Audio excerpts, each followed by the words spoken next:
રાજકોટ ગ્રામ્ય જિલ્લાના આટકોટ પોલીસ સ્ટેશનમાં 30 તારીખે રાત્રે વીરનગર ગામના રહેવાસી જયેશભાઈ એના બીજા 2-3 માણસો આવીને ફરિયાદ કરી કે અમારા ગામની બાજુમાં ધનાવાવ તળાવની બાજુમાં એક ડોરામાં એક અજાણ્યા પુરુષની લાશ પડી છે.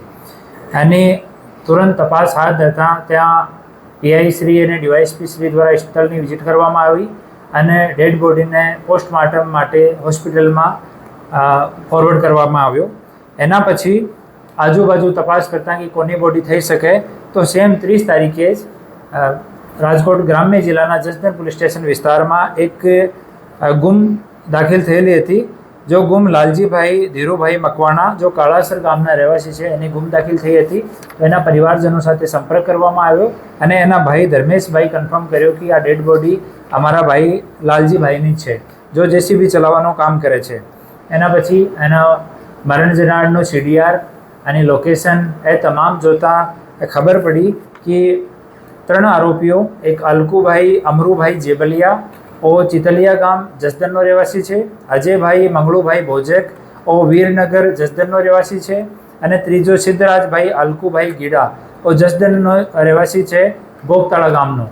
તો 3 આરોપીઓની LCBની ટીમ દ્વારા અને Atkot police station Jasdan police સ્ટેશનની ટીમ દ્વારા ધરપકડ કરવામાં આવી અને પછી આરોપીઓની આરંભિક પૂછતાછમાં આરોપીઓ જો સ્ટોરી જાણવા મળી કે આ આરોપી જો છે અલકુભાઈ અમરુભાઈ જેબલિયા આ આશરે 1 વર્ષ પહેલાં મરણ જનાર પાસેથી એક ઇકો ગાડી 1,40,000 રૂપિયામાં લીધી. એના બદલામાં 90,000 રૂપિયા ચૂકવી દીધા અને ગાડી લઈ લીધી. પછી થોડા દિવસ પછી એને ખબર પડી કે ગાડી અલકુભાઈને ખબર પડી કે મરણ જનાર જો છે લાલજીભાઈ એના નામ પર જ ગાડી નહીં, ગાડી બીજાના નામ પર છે અને બીજા માણસ દ્વારા જસદણ પોલીસ સ્ટેશનમાં ફરિયાદ કરવામાં આવી અને પછી જો આ કેસમાં આરોપી છે અલકુભાઈ આ ગાડી પરત કરી દીધી. લેકિન આ 90,000 રૂપિયા મરણ જનાર લાલજીભાઈમાં બાકી હતા. એના વિષયમાં 2-3 વખત એની બોલાચાલી પણ થઈ હતી. પછી 29 તારીખે બંને આરોપી અલકુભાઈ અને અજયભાઈ બંને મરણ જનારના ઘરની સામે સવારમાં 4 વાગ્યાથી વોચ ગોઠવાઈ હતી અને જ્યારે 7 વાગ્યાની આજુબાજુ મરણ જનાર ઘરથી નીકળ્યો ત્યારે તેની મોટરસાઇકલને ધક્કો મારીને તેને ઉપાડીને વીરનગર ગામની બાજુમાં અજયની જો વાડી છે ત્યાં લઈ ગયા. ત્યાં મરણ જનારને મારવામાં આવ્યો અને એક પેડ સાથે બાંધવામાં આવ્યો, પછી કેબલથી એને મારવામાં આવ્યો. એના પછી સિદ્ધરાજ અલકુભાઈ ગીડાને આજે ફોન કર્યો કે તમે મરણ જનારને ઘરે જાઓ અને મરણ જનારની વાઈફ તમને પૈસા આપશે. તો ત્યાંથી સિદ્ધરાજે 20,000 રૂપિયા લીધા અને પછી એ 3 ત્યાં અજયની વાડીમાં ગયા અને પછી આરોપીને ત્યાંથી છોડવામાં આવ્યો, પણ આરોપી ત્યાં બેહોશ થઈ ગયો અને થોડી વાર પછી એની ડેથ થઈ ગઈ. જ્યારે આરોપીની ડેથ થઈ ત્યારે અજય એક લગ્ન પ્રસંગમાં હતો અને અલકુ અને સિદ્ધરાજ ત્યાં જ હતા.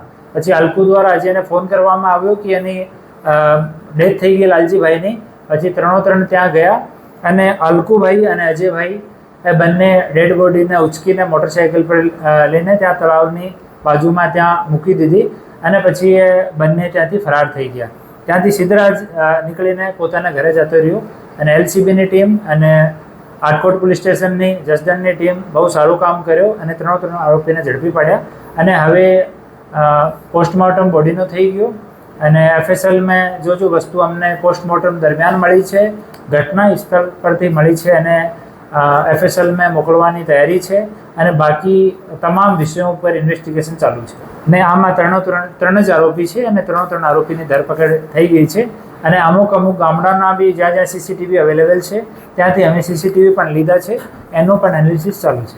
નહીં, વ્યાજનો વાત ન હતી, એ 90,000 રૂપિયાનો મેટર હતો કે 90,000 રૂપિયા મરણ જનારમાં હતા. પહેલાં જ્યારે ઇકો ગાડી ખરીદવામાં આવી આરોપી દ્વારા તો ઇકો ગાડી પરત કરી દીધી કેમ કે આ ઇકો ગાડી બીજાના નામ પર હતી અને 90,000 રૂપિયા મરણ જનાર ન આપ્યા હતા. એના લીધે અને 2-3 વખત બોલાચાલી પણ થયેલી હતી.